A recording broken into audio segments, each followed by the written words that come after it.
Pouvez-vous légalement tirer sur un soldat ennemi alors qu'il est suspendu à un parachute? Eh bien, cela dépend entièrement du type d'avion dont il vient de tomber. Disons que vous abattez un avion de chasse et que le pilote s'éjecte. Si vous lui tirez dessus pendant sa descente, félicitations, vous venez de commettre un crime de guerre. L'article 42 de la Convention de Genève stipule que personne ne peut être attaqué pendant sa descente en parachute depuis un aéronef en détresse. Après son atterrissage, il faut aussi lui laisser la possibilité de se rendre avant d'ouvrir le feu. Mais que se passe-t-il si ce parachute s'est ouvert parce que le gars a sauté d'un avion de transport en parfait état? Eh bien, maintenant c'est un parachutiste, et l'article 42 ne s'applique soudainement plus à lui.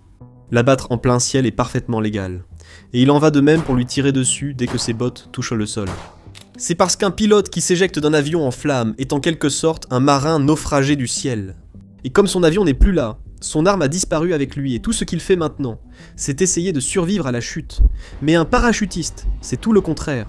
Lui, c'est l'arme. Cette règle n'existait pas durant la majeure partie de l'histoire du combat aérien. Pendant la Seconde Guerre mondiale, les deux camps abattaient les aviateurs sans défense selon leur intérêt.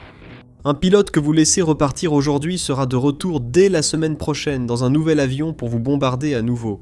Et croyez-le ou non, il a fallu attendre 1977 avant que quelqu'un ne prenne enfin la peine de rédiger cet article. Et honnêtement, il est encore mis à l'épreuve aujourd'hui. Car quand 2 pilotes américains se sont récemment éjectés en Iran, les gardiens de la révolution islamique ont ordonné aux civils de tirer à vue sur eux.